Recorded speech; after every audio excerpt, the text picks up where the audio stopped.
Welcome back to Dusty Tracks BC.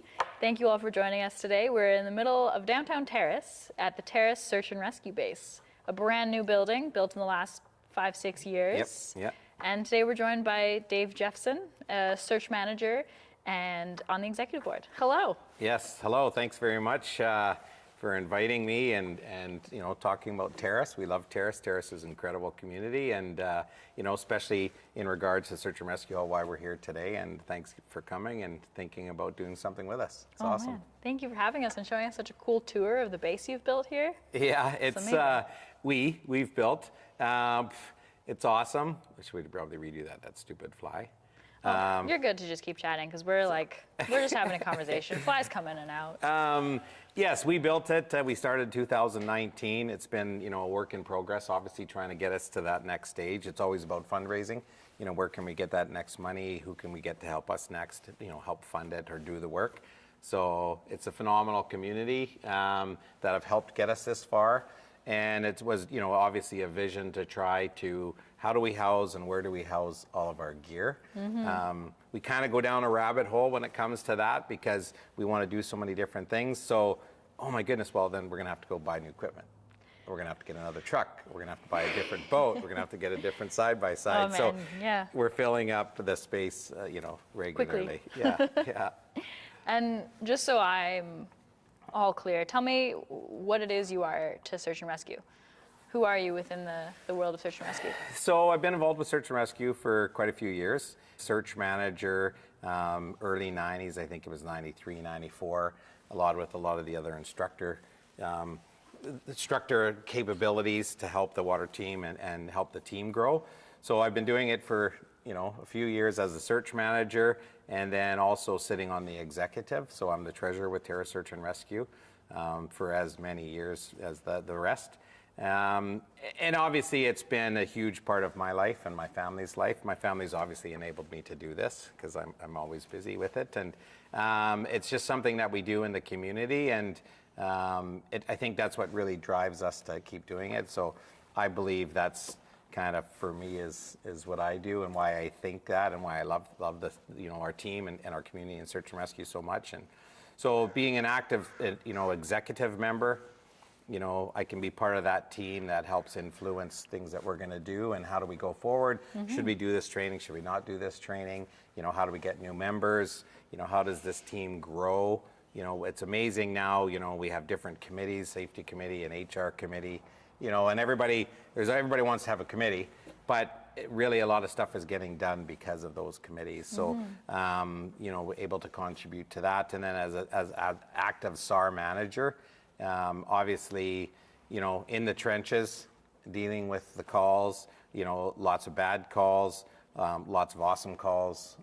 It's always about the closure to, obviously the subjects or to the family, to the community, even to ourselves, right? As far as closures go, right? So we may be, having a search go on for longer or years because we want closure, right? And by us obviously trying to find closure and spending that time and that commitment searching, then we're able to offer closure to the family as well. So it's, that's really the big drive for that. So it's pretty good. Yeah, that's amazing. Like, the families must be so grateful for that closure you're able to bring them. That would make such a big difference. I have a long list of people that you could call that would agree with you. Yeah, it's you'll go to different community events. I get a lot of hugs.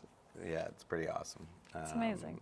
Because again, and you don't really know, I think, and that's one of the things that a lot of our search and rescue members, why they come and why they want to be part of our team, and we'll talk about that. And I don't know if everybody truly understands. As a search manager and a lead person with the team, obviously I spend a lot of time with those families. I'm not sure if everybody knows the real impact of what we have done for those families. And it's good and bad, you know what I mean? Like obviously if we return, an individual who's deceased, that's still a very successful call because now that family has that closure and can move on, right? Mm-hmm. Compared to the person or the persons, many of them who we've never found, right? And I got a long list of those that, we just we just don't know. We don't have all the information. We haven't got the right clue, and they're missing souls all across northern BC, right?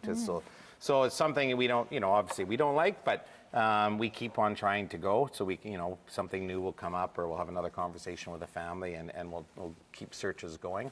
Yeah. And then there's the everyday one where we get that cell phone call, and the team races down here, and a group goes up this side of Terrace Mountain, another group goes up, and they find the person in the middle, and they help them down, and they're happy. Oh, thanks for helping me. It's like, okay, Those are the whatever. good days. That's what we do. Yeah, it's awesome.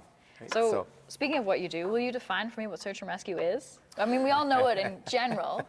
If I'm stuck, I'll call search and rescue. But what does search and rescue do? Define. Define, yeah. That's a technical word.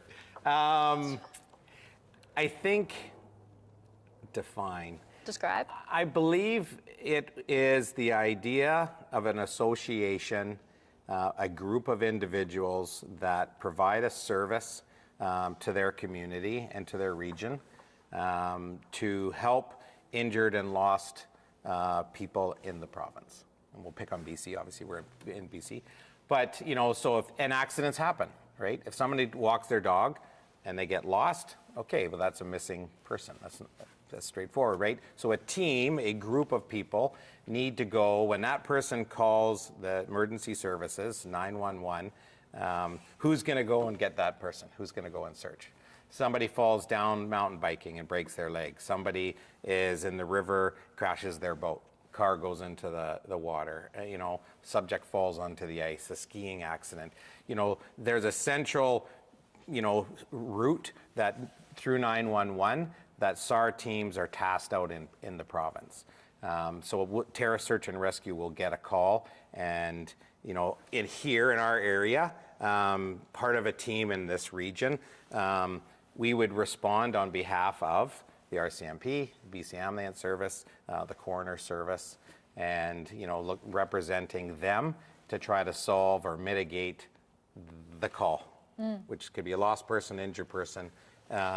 So in a nutshell, what that team does to make themselves defined as a search and rescue team is pick up different disciplines, fund and raise money to buy different equipment, right? We went through a lot of our gear here.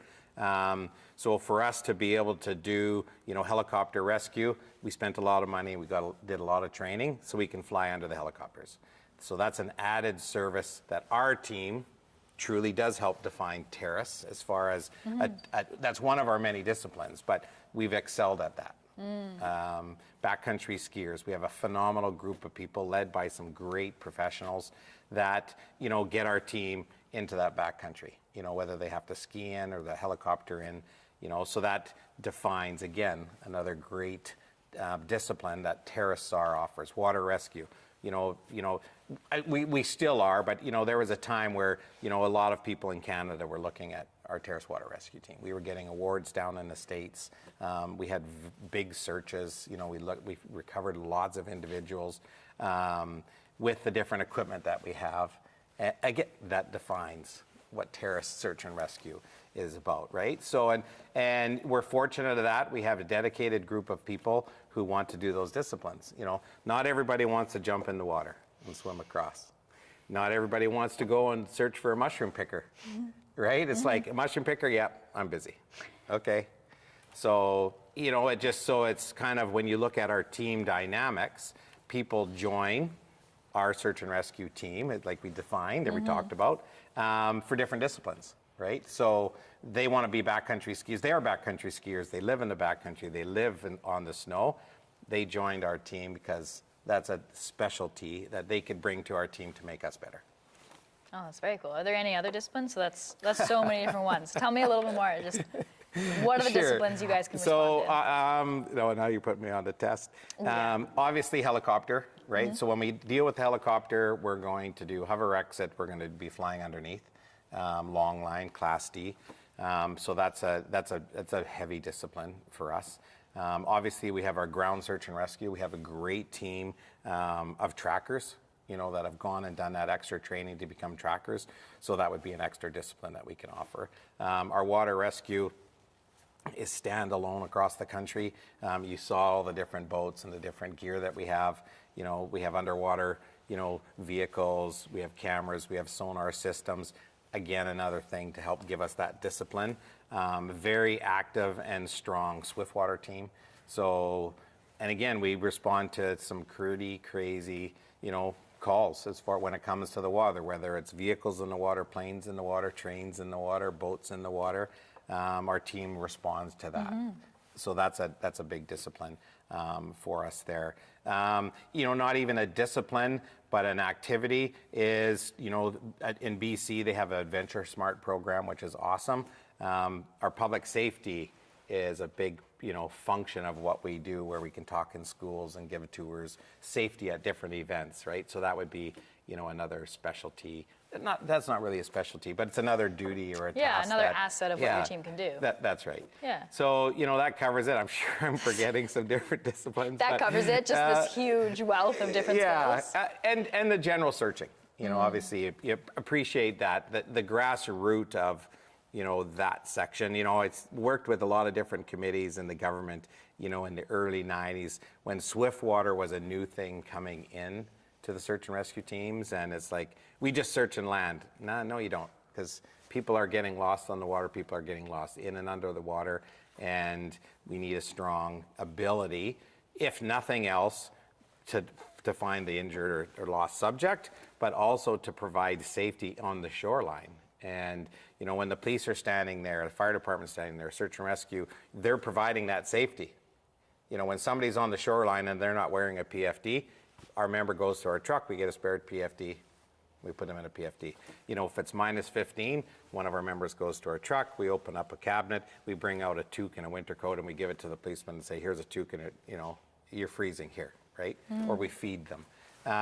So those are just things that you get from many years of calls. And so you become very proficient, experienced professionals. You can see where those holes might come. 100%. A lot of it is like that prevention. 100%. The education to help people keep themselves safe. Huge. And I think that's really, we are seeing more and more of that. Like I say, the Venture Smart that we have in BC through BC SARS is awesome because it is about that. How can you be safer? Just recently, they just did a bunch of stuff, you know, on tree wells, you know, avalanches. We saw that up at Shames, yeah. Be careful of those tree wells. 100%. Yeah. So those are things that we can do. School talk, you know, with teaching kids in school, Hug a Tree program, you know, teaching kids that, you know, stay where you are, right? So we have different presenters in our team who can do that. I remember learning that in school. Yeah. If you're lost, stay there. Stay where you Whether you're are. in the grocery store or a tree well, don't go far. Somebody is coming.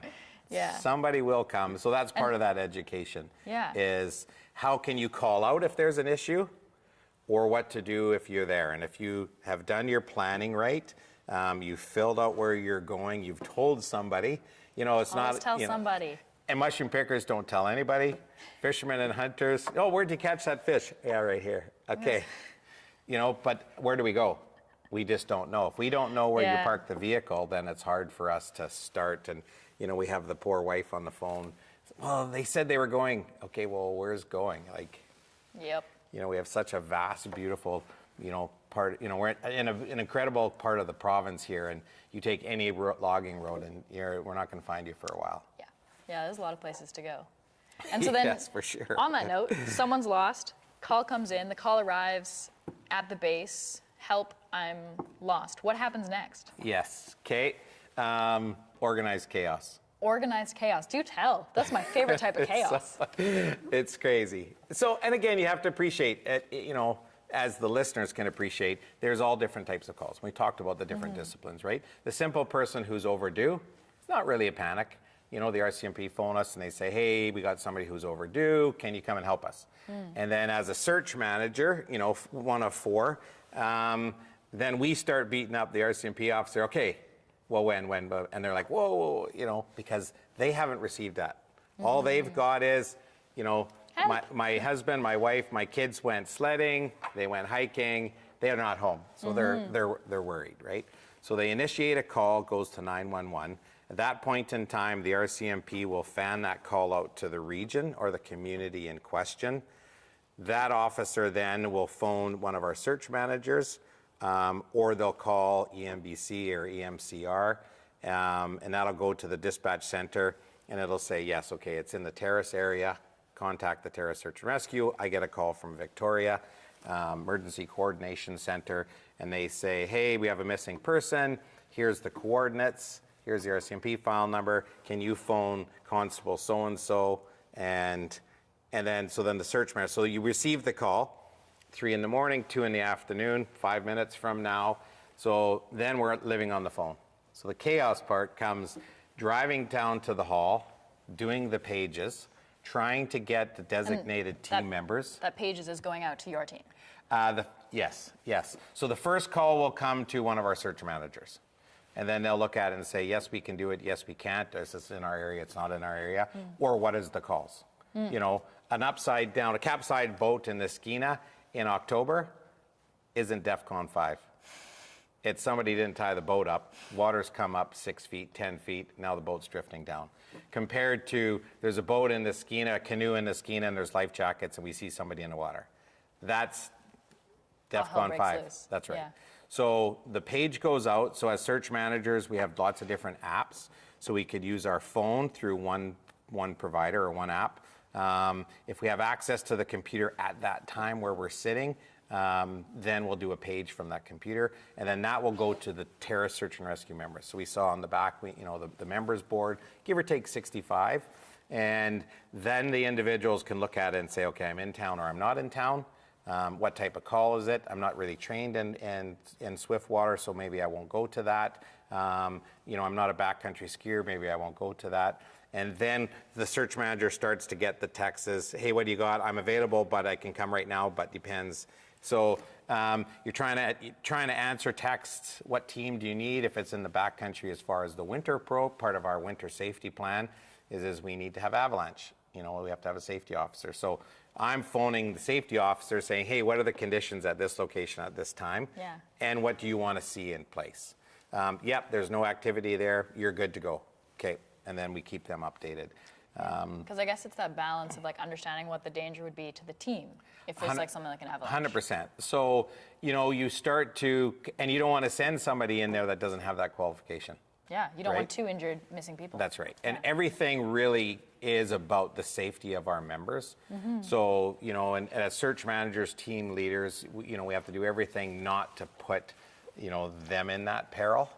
So that's how people respond to the hall. They come to the hall and we start divvying up the tasks. So once we get here, and then there's just a steady stream of people coming in, and then the managers will assess those individuals. Okay, who has this, who has this, who has this, or this is what we want to do, right? Missing person or recovering, a subject. Okay, not a panic. We're working with the coroner. We're helping BC Ambulance for a person who's fallen and broken their arm. Okay, this is a great response we're going to send the side-by-sides. We're going to send a hasty team first. They can start doing first aid and packaging. The secondary team can come in, help process, and then remove that subject, right? So it comes in stages as far as from here. And then everybody, they jump in vehicles, whether it's our own team vehicles or their own vehicles. Everything is through, once they leave the hall, everything is on InReach's radio and cell phone, obviously. We have lots of iPads, so we ensure that the members take the iPads, and then that way we can track them. InReach? InReach. InReach, and that is also we can talk to the subject, but then our team members can talk back to base. Oh, amazing. Right? So we're all programmed into there. So team 1 could be in the middle of nowhere and they could InReach team 2. That's amazing. For that message. Everything can be controlled down here at the search managers. We set up our laptops. We can turn tracking on so we know where that function is through the iPads, right? They come back from that search. The iPad is tracking everything. They come back to the search manager. I'm not sure if this is a word, but I use it. They swoosh over the information on the iPad. Beautiful. And next thing you know, the search manager has 6 different searches on their map overlaid where everything was searched in a different color, where different items or different evidence was found. That's phenomenal. And it's awesome. It's incredible. How right? different is that from when you started? Oh, yeah. I was going to say that word. Oh yeah, totally different. We didn't have that. You had radios that were twice as big as these. So now the technology is huge, right? Trying to convince somebody, hey, put an iPad in the back of your backpack, right? Yeah. And people say, iPads, well, it's technology and it helps us so much, right?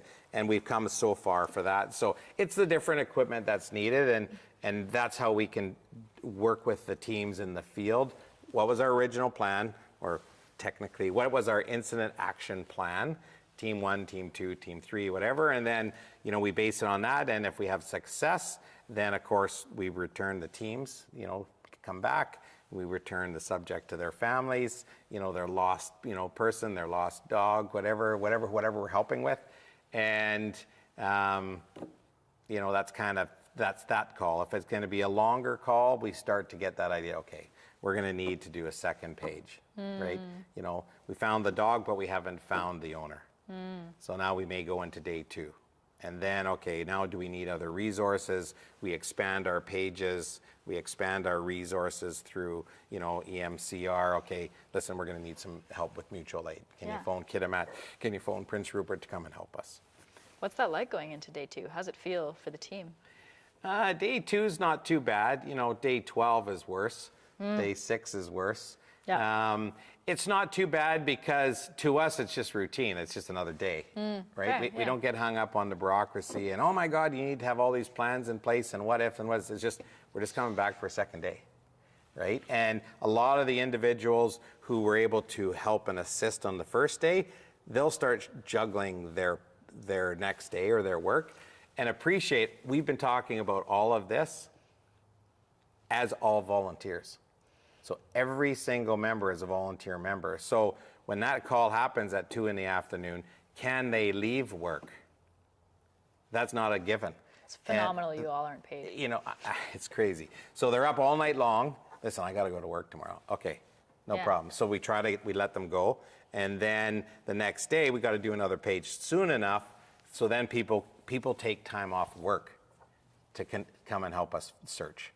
So it's another example of the true commitment that members have, for our team and for their community. So that day 2 is carrying on, from, not having the success of the first day, because it's always a success if you could get out there, whether you find the person or not. It's about trying to get closer to that ending where you do locate that person. So day 2 comes in. Day 3 comes in. Once we start getting into those operational periods, then, we're consulting with the province. We're bringing in extra aid. The search is obviously expanding. For everybody, all of our listeners out there, we do not run searches on Facebook. We do not call people for help on Facebook. We don't ask people to come and help on Facebook, because that happens. Oh my God, people are looking for members, blah, blah, blah. It's like, we are never going to do that, right? Search and rescue, our group as an example, we have our lists of mutual aid. We have our list of our partners. We have our list of, if we need snow machines, we call the snow, our snowmobile, team, that out here, Skeena Valley. And they send us professionals. If we need kayakers and we can't get into a certain area with the helicopter or whatever, we call the people who kayak on a regular basis, who are way better at kayaking than us. And we task them, can you go search this section for us, right? So we expand the search with our individuals that we can find, that we know have the training, or our partners in that type of response. So you can't, we've had some big searches here, and I tell you, you're standing here and you're trying to organize it, and you look outside and there's 132 people standing in the parking lot that want to come and help. This parking lot? At our other hall. So how do you manage 132 people, convergent volunteers? Yeah, So that's a whole delicately, job unto itself. but they show up in their running shoes. Okay, it's like, yeah, you can't go because you're not dressed appropriately. Okay, you can't walk very good. We can't send you on the mountain. So we use a convergent on volunteers on a regular basis. It's just, where is the best place to use them? So then your managers, and that's where, a lot of times as the different operational periods come in, we'll have other managers come in from outside to try to help make those incident action plans and stuff. But, the one thing for Terrace is we respond very quickly. I do believe we respond very quickly compared to a lot of other teams. I believe it. we're not sitting at home coming up with a plan and then deciding to phone our team.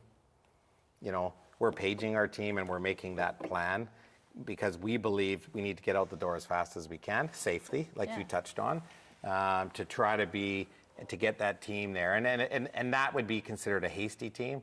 If we sit here for an hour going over plans and, okay, you're going to be team one and remember how to turn this on, that's not hasty.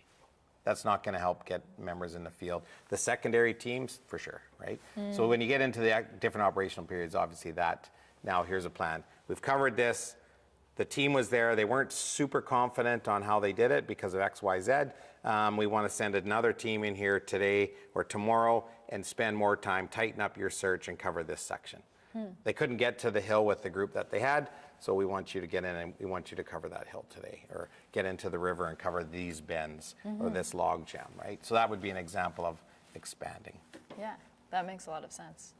So you're talking about all these different disciplines you're able to do. Is there anything that's kind of like a core needs if you're going out on a search and rescue call? Like, what is this gear around us, more or less? For sure.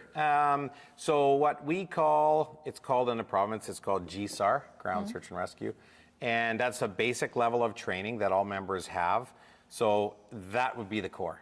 Okay. So to start off, everybody's required, we have first aid, we have different skills, ICS 100, so you know how to work in the command system. Reality is, and we are part of a paramilitary organization, we have a structure, somebody is in charge, somebody gives a task, there's no debating that task. We need to go do this. Not everybody has a say on that. This is the task. Can you do it? Yes or no? Perfect. And so then that's how we farm out. So that's built from our GSAR. We have a couple individuals in our group that do a phenomenal program, teaching that GSAR. It follows the province guidelines, the Justice Institute. And the members go probably 2-3 months is what they work through it. There's a bunch of modules. And they're learning map and compass. They have an overnight. One of their last tasks that they spend an overnight. What are you going to take in a backpack, or what are you going to have in your vest, and you're going to spend the night? So hopefully you got some good goods in there, but you can't pack the kitchen sink. And we're not always, I shouldn't say we're not always planning. We plan on spending the night. We don't want to spend the night. If we're planning on spending the night, then yes, we're packing in gear and our jet boils and food and sleeping bags, right? What's the nature of that call? If we find the subject X in this location, then we need to set up a camp. We need to feed them, we need to warm them up, we need to get them into a tent and into a sleeping bag. That's going to be different gear. For the basic gear, that you mentioned as part of that basic level, it would be our regular coats, it would be our vest, where there's provisions in there, map and compass, there's basic survival gear in there that the individual would be comfortable doing the search. A lot of members will bring their own pack and they'll have their own food, they'll have their jet boil, they'll have some spare water. In the event they do spend the night out there. That makes sense. And that's the difficult problem with many of the calls is you don't know. We do a lot of helicopter work, and when you're planning on responding in a helicopter, you better plan on spending the night, not coming home for a couple days sometimes. So it doesn't always happen, thank goodness. But we've stayed at a lot of lodges, a lot of cabins where the helicopter pilot's just like, yeah, I'm done. We need to land. I can't get home. Yeah. But it's built off of the GSAR program is what you were asking there, and that's how we respond. And then if you're interested as a new member, so you come through, Terrace has been very successful. We have an interview program where people apply. Our HR committee interviews those people. Are they going to be a good fit for SAR, for Terrace SAR? What disciplines can they bring in? And then they work through, and then it's like, okay, well, I used to ski, or I used to do swift water, and then we see them branch off to be active in those areas, still keeping their core base of the GSAR program active, and it's we have research in almost everything that we do, that we have to research to keep our skills proficient. And with all of these different pieces, do you have a personal favorite? Flying under the helicopter is pretty cool. Oh, I bet. Like, so cool. I land from that and I think, oh man, I feel 25. I look 25, but I'm not 25. So it's a shit-eating grin. I got to say that. It is the best thing in the world. That is fun, but sketchy. right? Like we've had some crazy calls. We've saved a lot of people with that skill. And, you know, that's the reward right there, but doing it's even cooler. The water rescue stuff, I think for myself with just all the different years, I have a lot of different disciplines that I'm an instructor at. So that's always rewarding. So that's kind of one of my things that, you know, that's a way to give back. You're teaching people swift water, you're teaching people, you know, ice rescue, you know, whatever, right? And so those skills continue to go through our group, and we're saving a bunch of money because we can do it on ourselves, right? And we have many individuals of our team that, you know, that do so much stuff as far as instruction goes. So it's hard to pick one, but yeah, there's a lot of really it's chaos. I'm good with the chaos. I understand I'm good with that. Yeah. Do you have any tips for someone to keep themselves safe outside? Yeah, for sure. Right off the bat, again, BC program, right? I would definitely we always want to send people to Adventure Smart in BC. It's through BC SARA, funded through the government, and funds with BC SARA and funds through private donors. So a lot of their programs really focus on, if you're going to go for a day hike, here's some good equipment that you should have in your day pack. If you're going to go skiing in this area, here's a good list of equipment that you can go and do that. And it talks about the plans, you know, in your vehicle. You know, I'm going skiing here. Here's my name. Here's my number. Here's emergency contact. I'm planning to be out tonight at 6 p.m. So when I get a call from the RCMP is, hey, I have an overdue person. Okay, well, they were skiing here. Okay, have you sent a car there? Yes, we found the car. Okay, perfect. So now we know that person's overdue. And then we find out that they spent 2 extra nights in the cabin on top of the mountain. It is what it is. Communicate. We still respond, right? It's still because that person's technically lost, right? So that starts the process. So we gain that. So I would say communication. Where are you going? Make sure you tell somebody that and pass that on. Share that information. When you get out, hey, I'm back, right? So that's a huge one. Always plan on having a problem. I think one of the things that have made us successful was, Swiftwater as an example, we plan on bad stuff happening. People die doing Swiftwater. Yeah. So if you understand that and think that, then what's your training going to be? Your training is going to be incredible because that's what's going to happen. If you don't have fins, you're not going to swim across that river. So train with that equipment. And so it's the same thing with individuals going in there. Plan on something happening.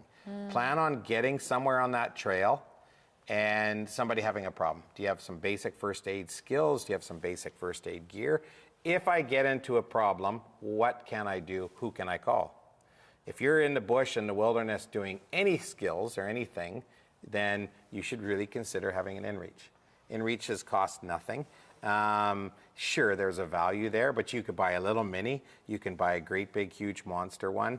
The subscription could be on a monthly basis. You know, a basic package, you know, I think I pay $35 for my package.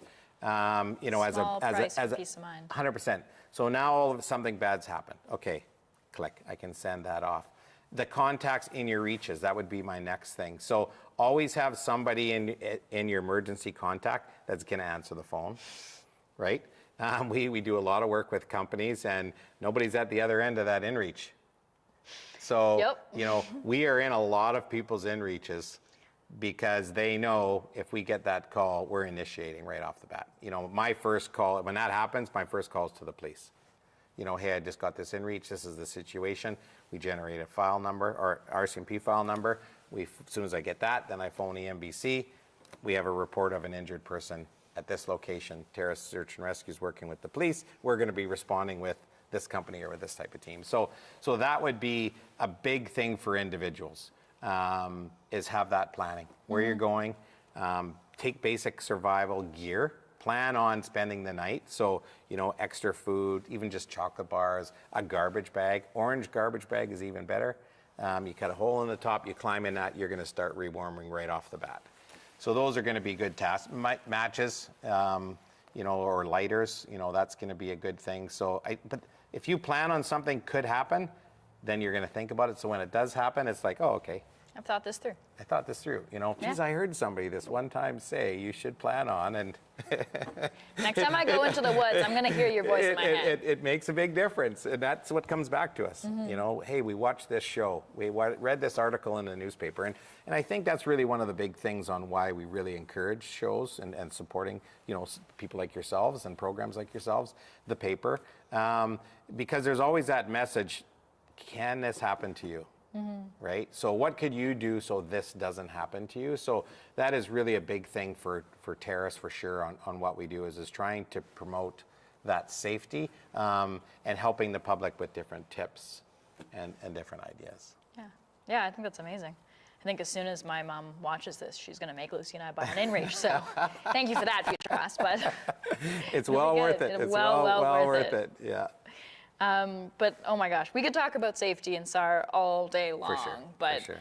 Thank you so much for joining us today and filling us a little bit in on what it is behind the scenes of search and rescue. No problem. Yeah. Yeah, it's about, obviously we talked about that, the safety of our members, you know, when we send them into the field, you know, what type of danger are we sending them in?